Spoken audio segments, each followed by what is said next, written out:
What's good, everyone? It's your girl Maxo, the real hottie, and I'm so excited for today's episode because we have an amazing, phenomenal, strong, gracious woman who has allowed us to come and shoot in her home today. I am so honored to present to you Arlene August. Welcome, Arlene, and thank you so much for having us. I am so excited to be here. Thank you so much for having me, Maxine. It's our pleasure, honestly. It's Women's Month, and I couldn't think of any woman much more fitting than you. Oh, this thank morning. you. Thank you. I like to start off my show and ask my guests, how are you doing? And I don't just mean I'm okay. Like, how are you doing really, you know? I am good. I'm adjusting to being a mother of two and a working mom. And it's a big adjustment for me. But I am working through it and doing my best. So otherwise, yeah, no, I'm well. That's great to hear. Arlene, let's get straight into business. I want to talk about your book, Daddy's Girl. And I'm sure a lot of our viewers would know you from that book. I hope I don't break down because there's just so many things I relate to in that book. It's such a beautiful book. Let's tap into your headspace at the time of writing the book. At the time of writing the book, I had just had my first son, Ezra. He was, I think, about 4 or 5 months old. And I just remember sitting in the room and breastfeeding. And I was just like, is this my life? Is this all my life is ever going to be? Breastfeeding, looking after a baby, being a mess, you know, like this postpartum fog that I was in. And, you know, in that moment, I felt like I was talking to God and I was like, what am I supposed to do with my life, you know? And in that moment, the Holy Spirit said to me, you already know what to do. I gave you the book a long time ago. The time to write is now. And I started writing. And that's basically how it started. That's how my writing process started. So that was the headspace that I was in. I think I was finally ready to share my story, like the fullness of my story in that season. So I did. That's absolutely crazy. The birth of your son inspiring you to share and impart to so many people, which is a beautiful thing. Is it okay if we delve into the book? Yes. What was your upbringing like? My upbringing was fine, good, I would say. I came from a good home. We were very like on the borderline of middle class to not so middle class. That's where we were. But we didn't know what we didn't have. We just knew what we had. Our parents did the best for us. If they couldn't afford to give us what we wanted, they would say, we can't, it's too expensive, and it would be fine. But we really didn't want for anything. We always had food, we always had water and electricity. My parents were both working class people. My dad had worked at South African breweries for most of his life. And my mom was an executive PA towards the end of my teenage years and the end of her life. So we had a really good life. We did have a good life. And what was the relationship like between your parents? They had a good relationship from what we could see. You know, children, I think as you get older, you realize that you only see a certain amount of your parents' relationship, you know. So they had a good relationship. They were very affectionate. My father would come home with flowers for my mom. They would hold each other's hands. They would call each other. I mean, they had nicknames for each other. And they were very just loving parents. So they had a good relationship from what we could see growing up. So I don't know how to, you know, this is very difficult because I feel like it's such a sensitive topic, but of course you've grown from it, you've healed from it. It's just I'm having a little bit of, you know, I don't know if I should delve into, but I want to talk about your dad murdering your mom.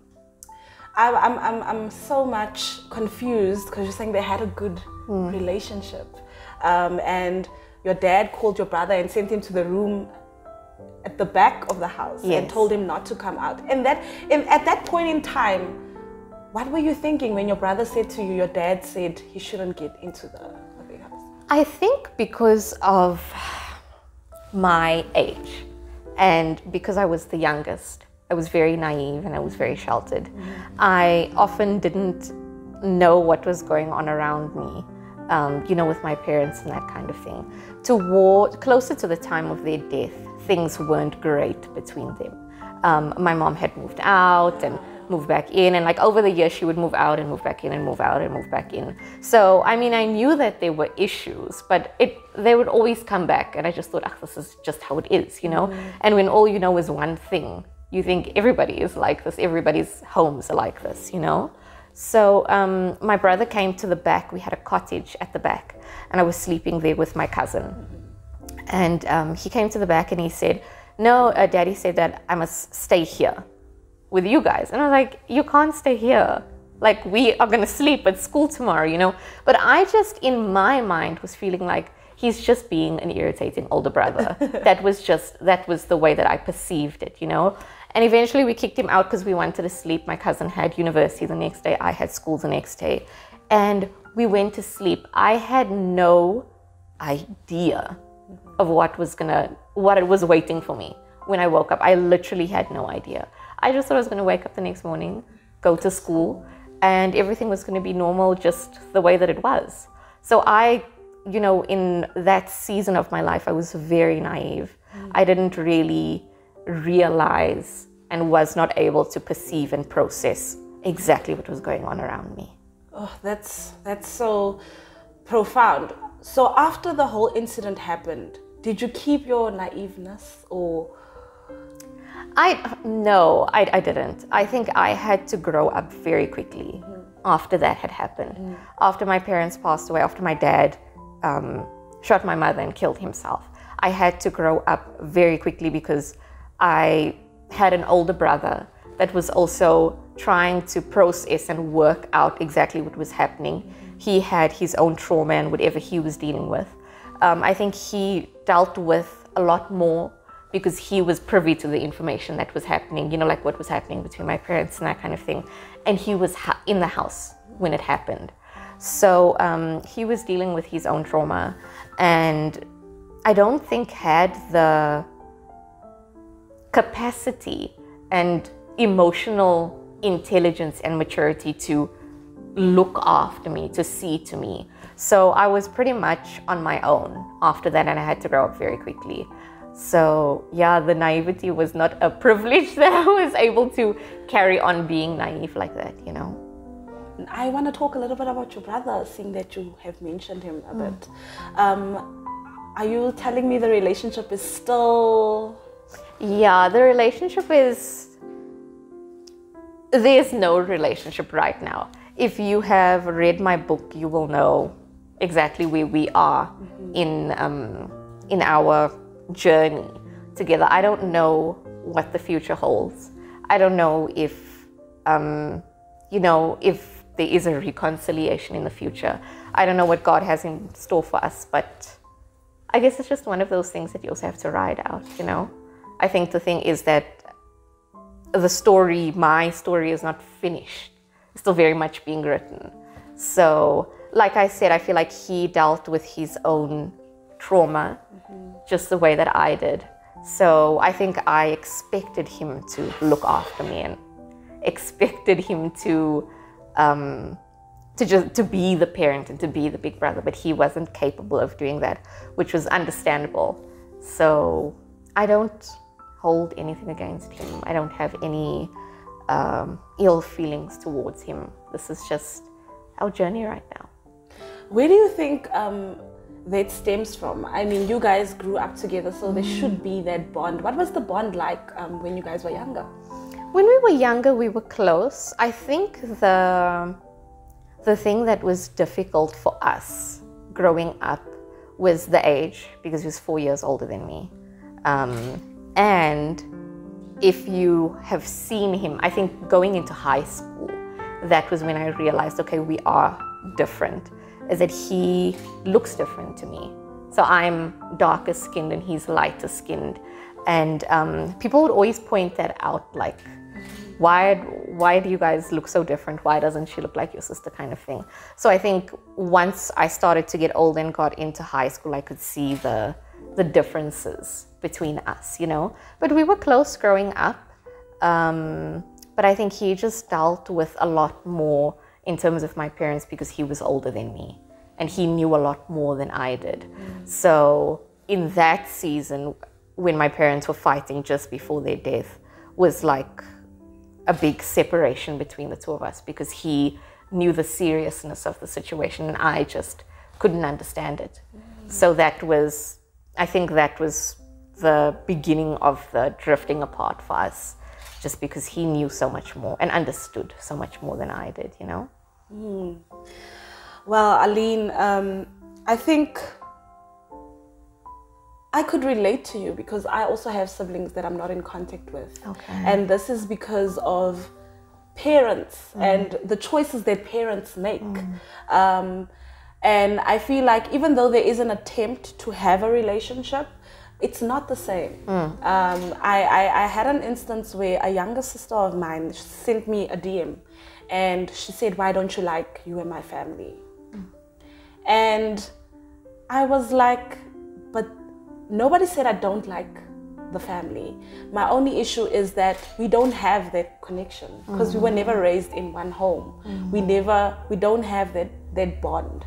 So I relate so much to that part in your book, and there's nothing else I believe we can do. There's nothing we can do because at the end of the day, you're gonna beat yourself up for something that is out of your control. All you can do is pray for God to bring restoration. And I think that's also what I learned from your book and what I'm learning from you today. I mean, the love from your brother, it will always be there. He's your blood at the end of the day. But if he's not here, then there's nothing you can do about that. Yeah, I think for me, the lesson in letting go was just that I, in my heart, felt like I tried as much as I could to reconcile and try and, you know, have some sort of relationship in my own way, you know. I think also when you are family and you've been through a lot together, or you've been through a similar situation like with your family, it's difficult because it's like there's so much water under the bridge. Yes. And it's difficult to kind of swallow your pride and try and make things better and try and reconcile and just try and connect even. Because I'm just thinking, I mean, Ezra is 5. I haven't spoken to my brother in 5 years. That's how long it's been since I spoke to him, you know? So I'm thinking now, if and when we do reconnect again, it's like, how is it going to be? How difficult is it going to be? He has a very different lifestyle to me. I have a very different lifestyle to him. How will we connect? What will be our common ground? Because we don't have parents anymore that are keeping us together, you know? So I think I had the peace, you know, and I really prayed and asked God, and I was just like, oh Lord, I don't want to give up too soon. I don't want to do anything like, it's my family, I don't want to do anything that's like against God's will or that kind of thing. But I just felt like I had peace knowing that I tried my best. And I just felt like he wasn't ready for me. And maybe I didn't realize that I wasn't ready for him in that season, you know? So maybe when God sees it fit, if he sees it fit, we will come together again and we'll cross that bridge when we get there. And what if it never happens? Then it has to be okay. Then it has to be okay. It has to, I spoke to a friend of mine not too long ago, and she had said that, relating to a situation that she was in, that if it doesn't happen the way that I want it to, if I don't get healed, if I don't get the financial breakthrough, if I don't get restored, I still have to have the depth with my relationship with God and know God's love, to know that God is still good, that God is still God, and that even if it doesn't happen, it's okay, because that's his plan. At the end of the day, his plan is better than mine. And I always think to myself that, you know, that the denial of that relationship right now, I feel like God is protecting me from something. I don't know what. Maybe I'll never know what it is, but I just have to rest in knowing that God's plan is what's best for me, and God's plan is what's best for him, because he's God's child as well. So that's the thing that gives me the peace. And I'm just like, it's fine. When I'm ready, when he's ready, when God sees it fit, if he sees it fit, it will happen. And either which way, it will be okay. I think your relationship with God and you actively seeking him has brought you to this place where you can, now I sit back from the outside going through something similar and I'm questioning if I'm really tight with God, because why do I not feel like that? No, I don't think that's the situation is like, today I'll sit here and be like, it's fine, whatever, God's plan is God's plan. And then I'll see someone with a brother and their kids and be like, why is that not my life? Why can't I have that? And then the next day I'll be like, it's okay, it's fine. It's a journey, like every day is different. And I think because we are people and we are humans, your emotions will, to some extent, dictate to you how you feel. So it's okay to feel that way. Tomorrow, you may feel different. Next year, you will feel differently. So every season is different. You recently become a mom again, a mom of 2 beautiful boys. Have you had that fear of your sons not having a bond because of what happened between you and your brother? I have. I worried about it when I got pregnant the second time.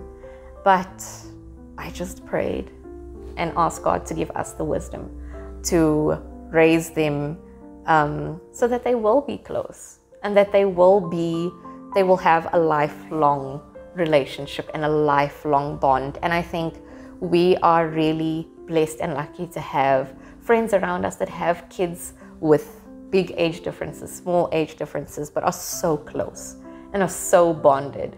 And you can see that there is really nothing that will come between these children. And it's literally just because their parents have raised them with the love of God, man. And I just rest in that. And all we can do is continue to pray. We've still got, our kids are still small, so we've still got a long way to go. But yeah, there was that fear. There definitely was that fear. And all you did was pray? I just prayed and trusted God. Sometimes it's just like, oh Lord, I don't know if this is going to work, but we're just going to try our best. And we just do our best and, like I say, rest in God. So you never actually sat down and had the talk with your eldest son, like, we're gonna have a baby brother and you gotta love him? No, we told him all the time, like throughout the pregnancy, you can have a baby brother, there's gonna be another baby that's coming. And I can see the bond already between them. I can see that they love each other.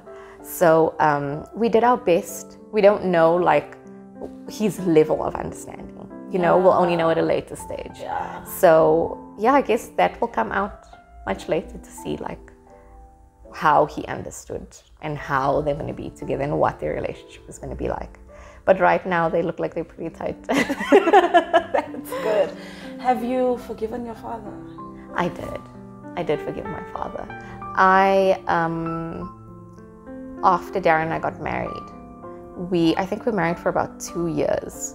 And I was just driving home one day and I thought to myself, how would I feel if I got home and Darren said to me, I met someone else and I'm leaving? After 2 years, how would I feel? And I just felt like this, I felt so heartbroken just at the thought of it, of him leaving me for someone else. And only 2 years and we were building. I felt like we were building this life together, And I just thought, how much more for my father, who was married to my mother for, how many years? Over 16 years. And they built a life together because my dad, they came from poverty and they built a beautiful life together. So I just thought to myself, even if she was on a different page to him, whereas her heart was somewhere else, and she was tired of the situation that they were in, he would have been heartbroken. And I could relate to how he may have felt with her leaving him, because I was married, and I didn't even have kids. We didn't have kids at that time. I could just relate to him, and I just thought to myself, I understand, even though I wouldn't have done the same thing, Sure. even though I wouldn't have behaved the way that he did and taken the route that he did. I could understand the just the way that he felt, and I just thought to myself, he was just a man that is made of dust. He was not a god, even though we put our parents on pedestals growing up, you know. They are just people, just like us, that make mistakes and that have emotions and that are moved by things. And I could understand, and I forgave him.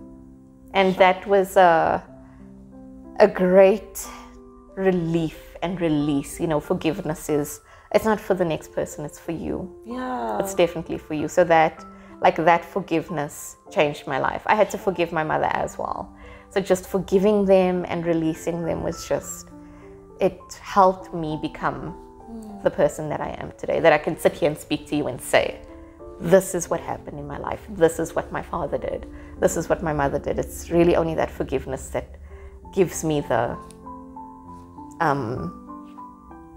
composure to sit here and share my story with you. Oh, that is so amazing. So many times people do things to us and we don't even put ourselves in their shoes. And that's literally what you did. You were just driving one day and you just imagined, what if your husband just left you, the pain?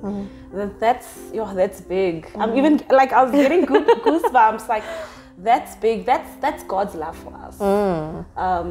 That's what I'm hearing. That's how, if we go do wrong, God doesn't hold it against us. Maybe He doesn't put himself in our shoes. God can't do that. Why am I saying that? But he understands. Yes. And that is amazing, Arlene. That's why you're so strong. That's why you're so gracious. Like, it's crazy. Like, I would not. I'm so petty, you know. And the fact that you put yourself in that shoes, I didn't look at it from that way. And I'm just like, I guess we learn every day. Yeah, it took a lot for me to get there, and it took years for me to get there. Yeah. I mean, at that point, I don't know, it must have been close to 10 years that they had passed away. Yeah. Since their death, Since you their know. death and, wow. Yeah. So it took me a long time to get there, but I got there eventually. After 10 years, you got there. Yeah. So your parents have passed on. Your brother's relationship is on and off. You're all by yourself. And you had to navigate life the best way you knew how. And many times when we are in pain and, you know, we feel like there's nobody that cares about us, we always end up doing the wrong things. And we always look for stuff that try and fulfill us in the wrong kinds of places. For you, it was alcohol and, you know, just partying with your friends. Talk to us a little bit about that. Do you miss that? Do you miss that time in your life? Oh my God, no. Oh my word. When 8 o'clock rolls around, I'm just like, can we go to sleep? I don't miss that life. You know, I can't say that I didn't enjoy it, because I think it was a season that I had to go through. But it wasn't something that I did in moderation, if that makes sense. You know, I think also because my dad worked at SAB, and also just the way that they grew up, we didn't know, like, having a glass of wine here or having a beer there or whatever. It was drink until you get drunk and fall. You know, like, that's what we knew. You know, my friends were like that as well. I think because I had the freedom that I did, it was dangerous. Because I didn't have anyone kind of looking out for me to say, it's a lot. You know, it's too much. Just press the brakes, pump the brakes, you know. So, yeah, that season of my life, I think, was something I had to go through. And it was alcohol, it was boys, it was partying, it was all the things I shouldn't have been doing, and all the things that someone my age shouldn't have been doing at like 18, 19, 20, 21 was the time that I gave my life, the age that I gave my life to the Lord, you know. So, yeah, I do think it was a season I had to go through. I don't miss it. I don't miss it. And yeah, that's pretty much it in terms of that. I think the thing that was sad for me about that season was realizing the people I had around me that were just there for that. And I thought that the relationships were much deeper. But once the alcohol and the boys and the partying was stripped from us, it was like, okay, so, and now, can we have a conversation? Sure. And it was difficult for me to realize, like, these relationships are very surface level. Wow. Oh, that's crazy. So what did you do in that instance when you needed someone to talk to and your friends just gaslit you? Like, oh, that's so sad. Yeah, I think it was so weird, man. I think it was just the way God planned everything out. And it was that pruning process. Because I had a friend that was born again and encouraged me to go to church. And we went to church and I gave my life to the Lord. And eventually it was just like all of these people kind of started falling away. I think also because of the change that they saw in me. And I remember sitting with two of my best friends that are still very much in my life now. And I'd said to them, guys, I just want you to know I gave my life to Jesus. Because my friend was like, go and tell your friends, go tell two of your friends that this is what you've done, so that you can keep yourself accountable. So that you're not going to go and just go back onto the path that you want. And I said to him, guys, I just want you to know I gave my life to Jesus. I'm not going to drink anymore. I'm not going to party anymore. I'm not going to have sex anymore. This is the decision that I'm making. And my one friend looked at me and she said, do you really think you're going to be able to do that? Sure. And I said to her, I'm going to try. And then she was like, okay, but they didn't think that I would be able to do it because I was so wild and out. Like, really didn't think. They were like, no, man, you're too far gone. You won't be able to stop, you know. Where are you going to meet a guy that's not going to want to sleep with you? How are you going to live your life not partying? How are you going to stop drinking? Like, how? You know, because that's how we have fun. And I was just like, no, this is the decision that I've made. And I did it. And we're still very close friends, and they have the utmost respect for me, and I respect them, and I'm just grateful that they are still in my life, and that they, even though they didn't believe in me, they were with me on the journey, you know. So I did have friends that stayed, and there were lots of friends that left as well. But yeah, it is a big part of my journey, but I'm glad that it's over now. Arlene, you were in your wild phase, partying, drinking, living it up the wrong way. Once you transitioned from that place, I mean, let's say before you were saved, did you ever sit down and cringe and think, I can't believe I did that? Yes. Many times I would sit back and think, oh, why did I do that? Why did I say that? Why was I doing that? But I think I also had to just realize that I was just dealing with the situation the best way that I knew how, or didn't know how to deal. So that's why I was acting out. And I think looking back on it, it saddened me to think that nobody that was older than me came to me and said, why are you doing this? Don't you think maybe it's too much, or it's a lot, or maybe you should go for counseling, or you should this or that? I never had anyone in my life that could direct me that way, you know. But yeah, it was a very wild phase, and I'm glad that I went through it, and I'm glad that I am out of it now. I would never want to go back to that life. But in all honesty, if someone older than you did approach you back then, do you think you would have listened? Probably not.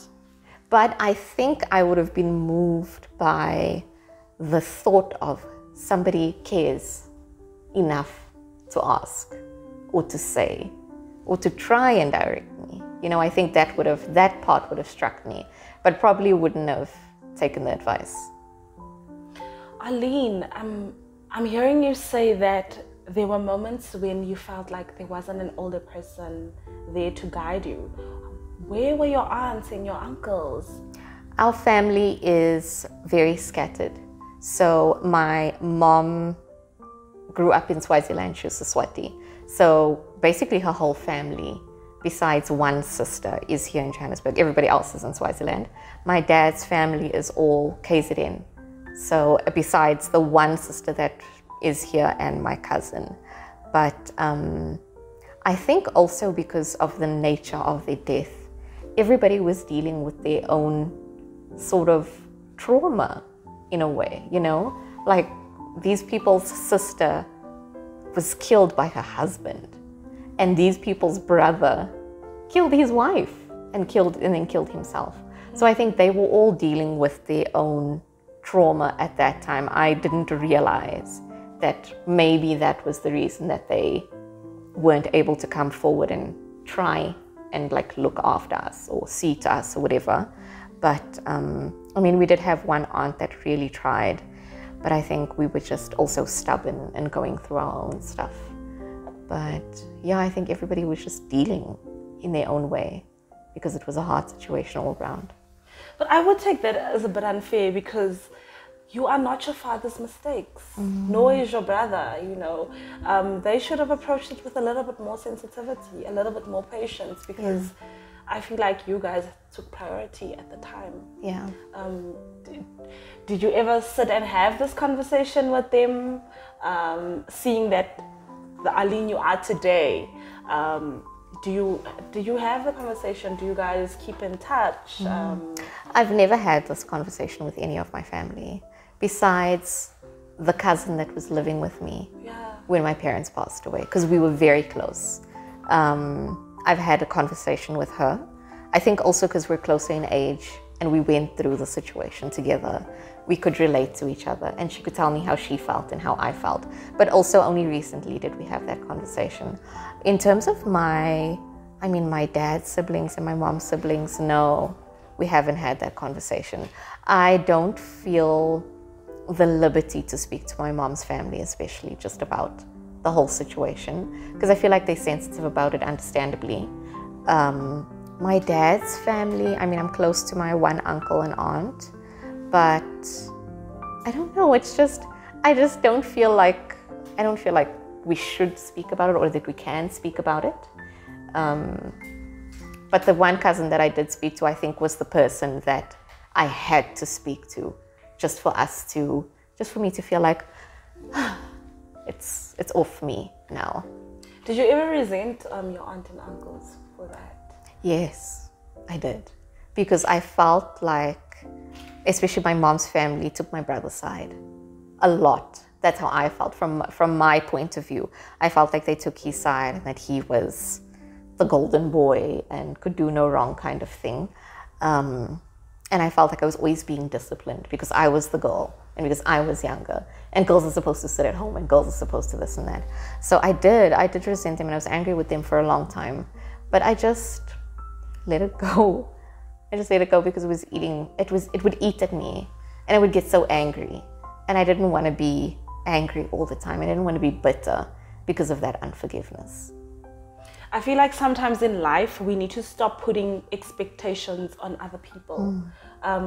That's also something I'm learning, that you do something that's because that's who you are, and don't expect someone to think like you or feel like you, because then it does become a bit unfair. You know, you end up resenting them, and that will only be because of your own expectation. And what a waste of time, because you're working yourself up for something like that.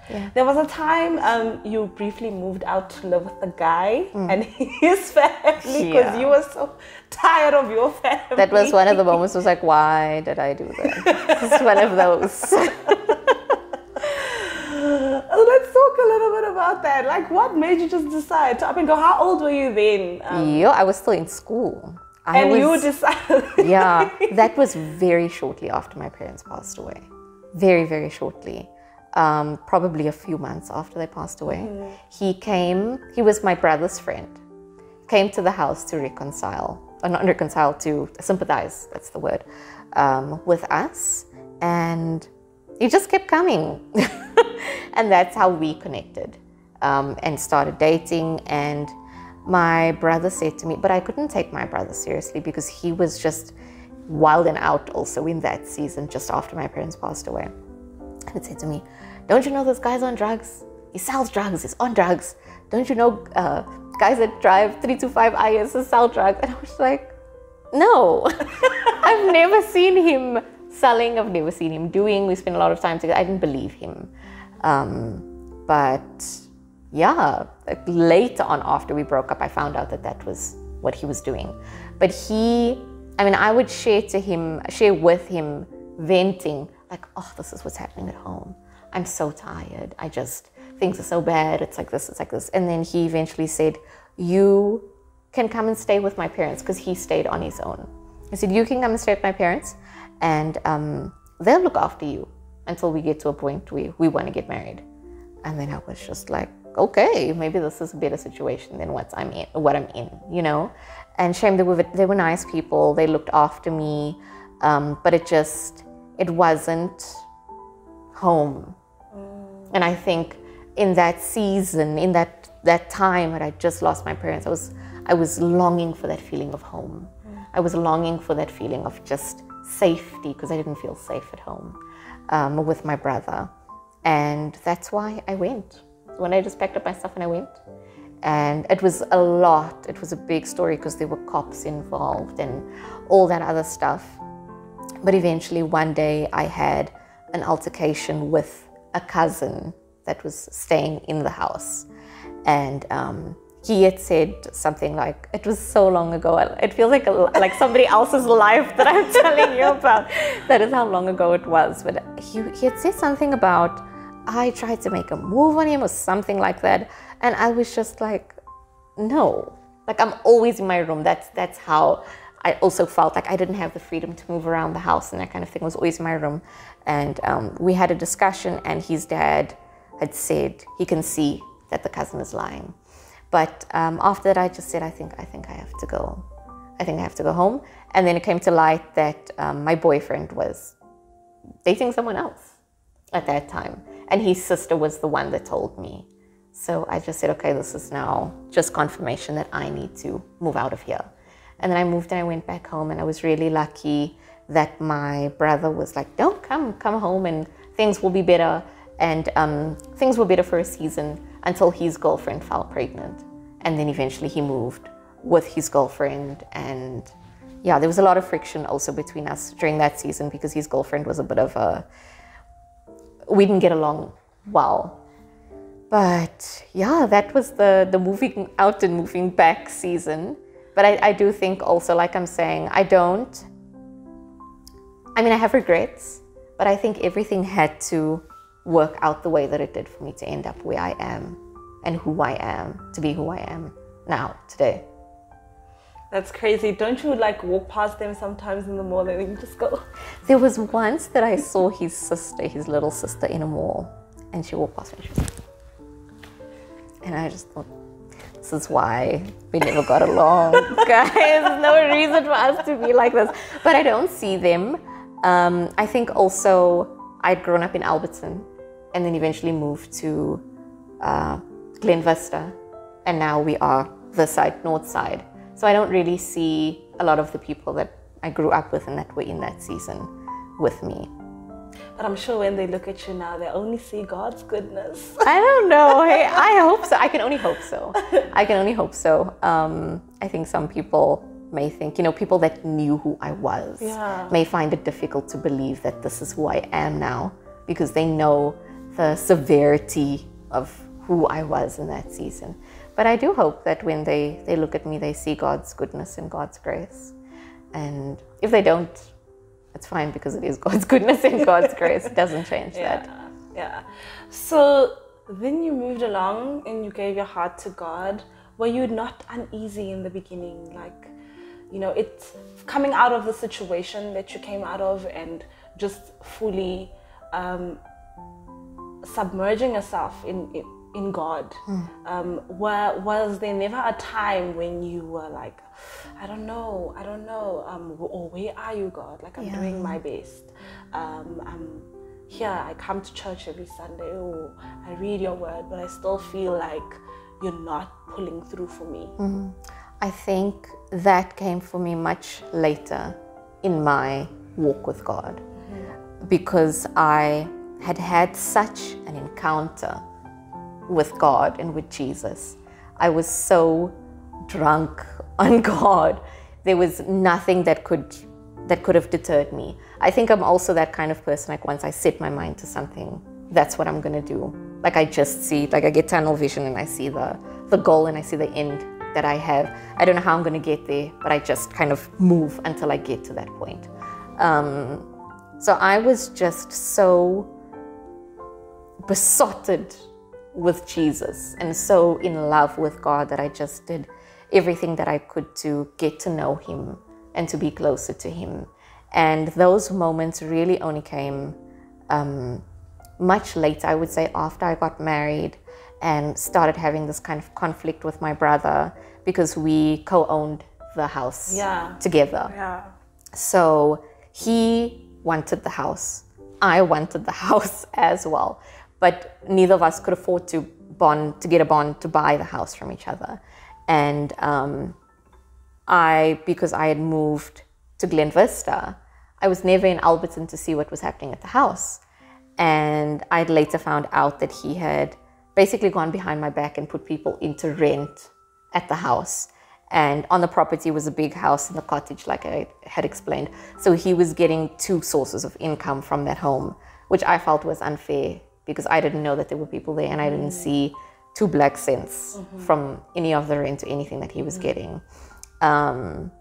So I can't even remember how I got here to this point of the renters. But yeah, like during that season of the house, I began to feel like, your Lord, why is it so hard? Why does this feel so unfair? Why does he get to get the money and I don't? You know, like that's when I started to feel like, why can't we just get to a point in our relationship where we agree and he is for me and that we are for each other, because I was more than willing to share and I felt like he wasn't. So the years later, I think I was like, that time must have been like 24, 25. Got to the point where I was like, Lord, where are you in this and why isn't this working? So I mean, everybody has those moments. Everybody gets to that point with God where you question God and you wonder, when are things going to come right? So I've definitely had those moments along my journey. Let's move on to the good stuff. So you met your husband in church. Yes. This is a special question. How did you know he was the one? I don't believe in the one. I believe that God sends you lots of options and you get to choose. And you have to make a good choice. And then you make that person the one. That person becomes your one. Because once you're married, you can't say, hey, Wadeland was actually supposed to be my one. Now I'm sitting with Darren. Now Wadeland doesn't get to be with his one. And Darren doesn't get to be with his one. And I don't get to be with my one. And Darren's one doesn't get to be with his one. Because we got it wrong. Sure. So you have to make the best out of the person that you choose. I just loved him. I just fell head over heels for him. There's no, I can't explain it to you. I just fell crazy in love with him.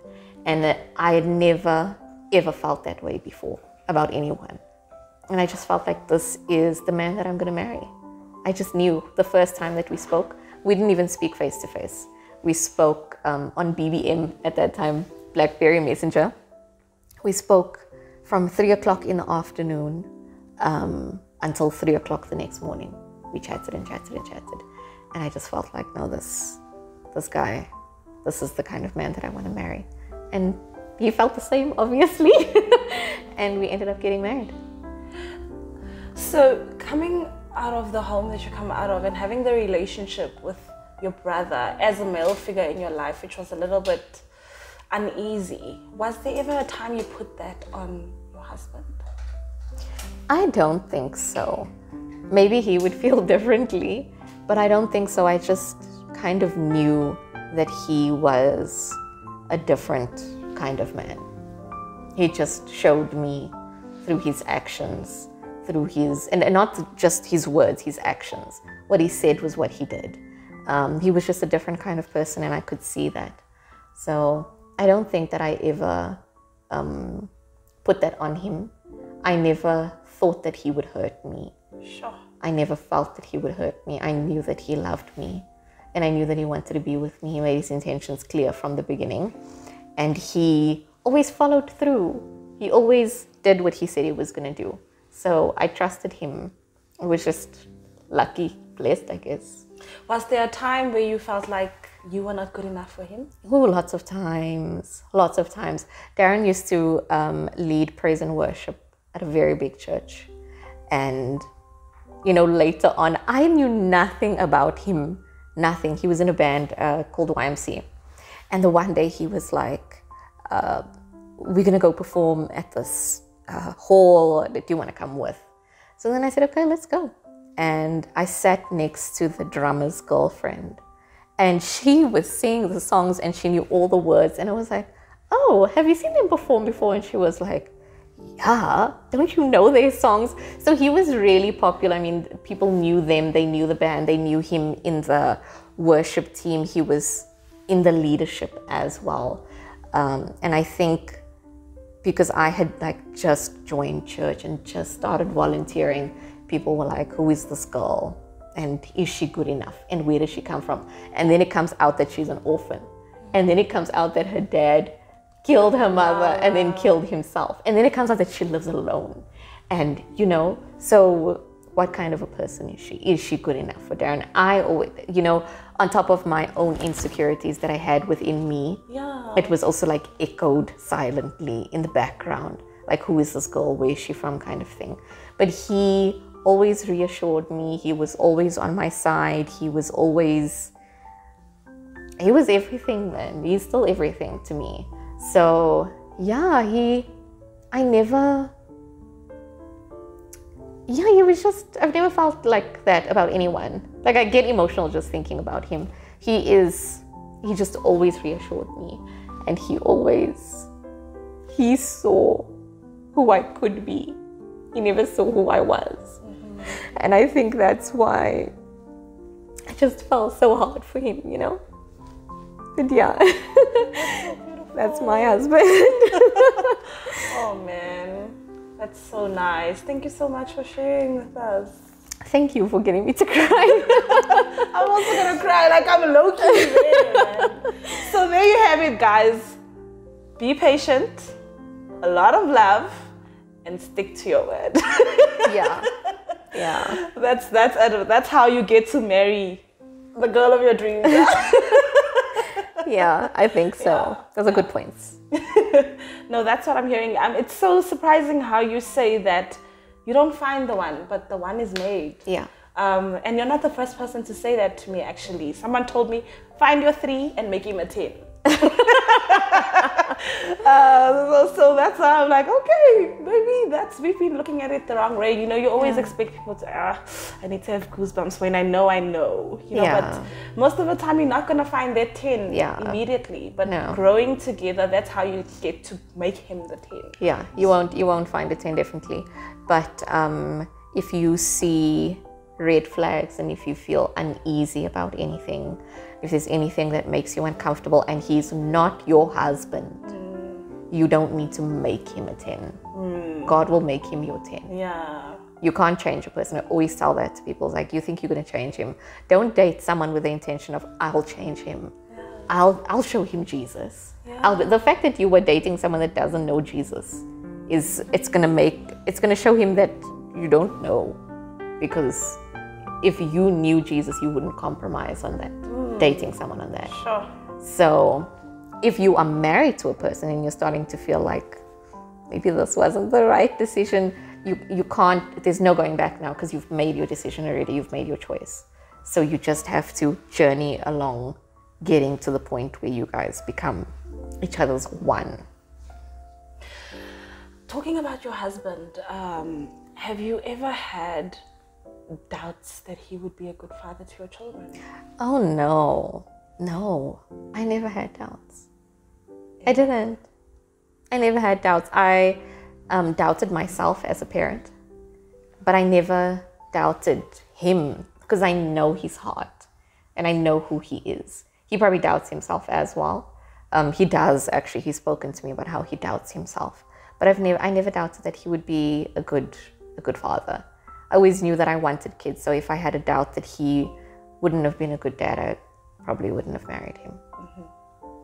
Well, it seems like the love department just worked out easy for you. It took a long time to get there. I had to kiss a lot of frogs to get to that point. But yeah, I think God just knew exactly who to send my way. Can we talk about your doubts as a parent to your kids?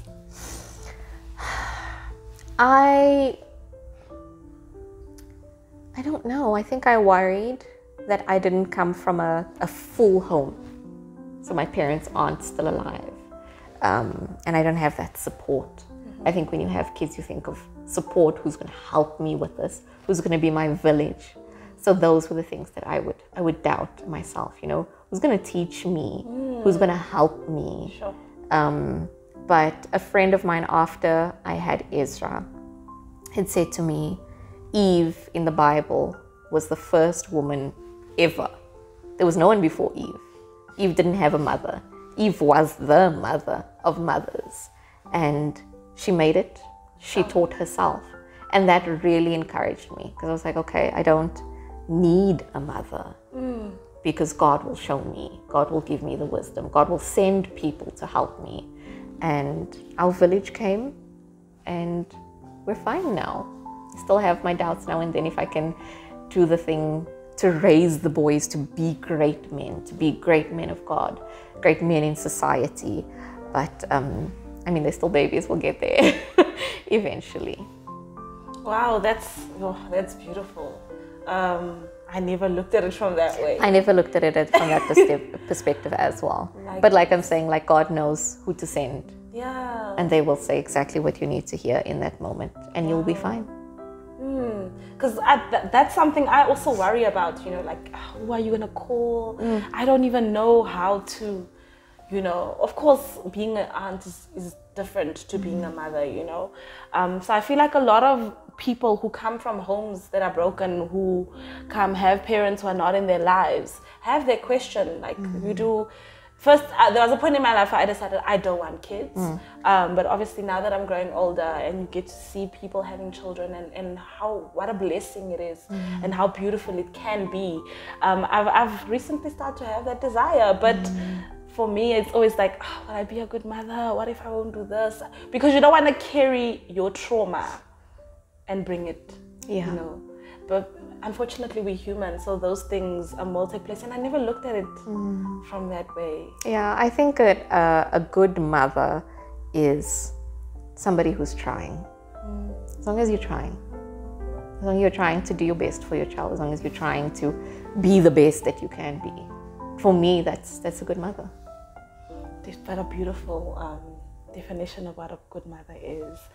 So you put your book out. I think that is about 5, 6 years, 7 years old?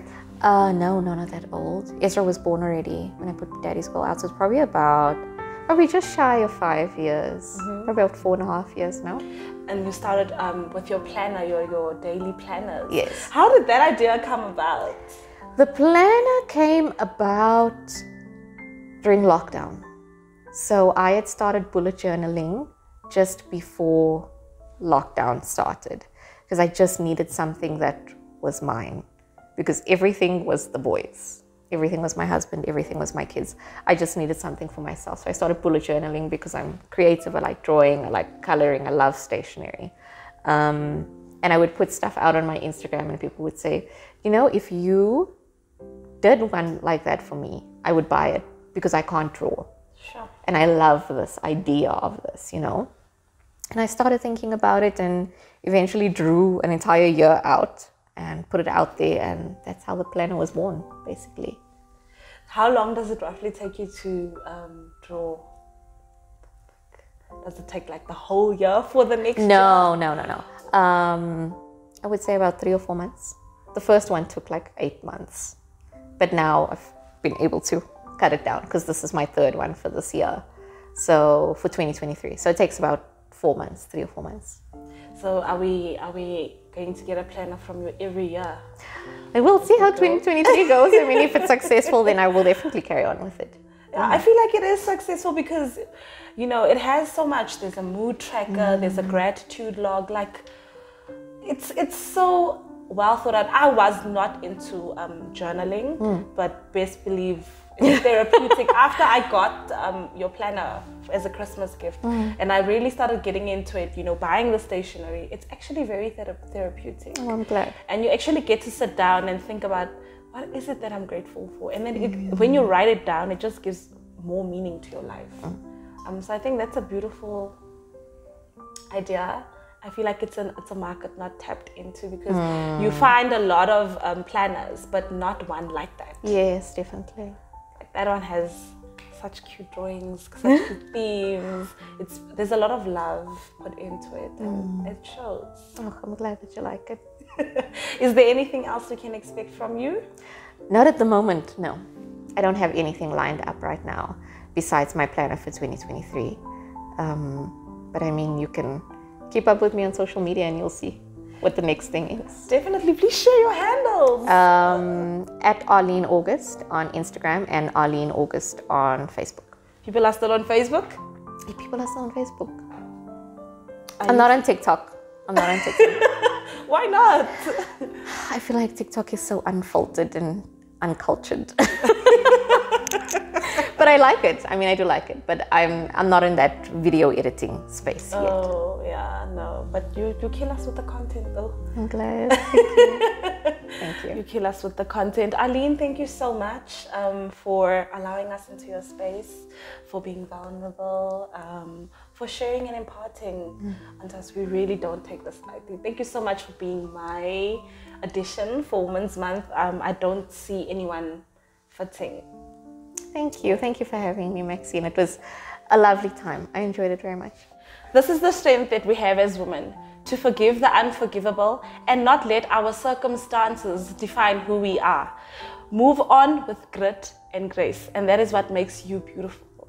This is your girl, Maxwell the Real Hottie, with the beautiful Arlene August. Thank you guys so much for watching, and keep trusting the process.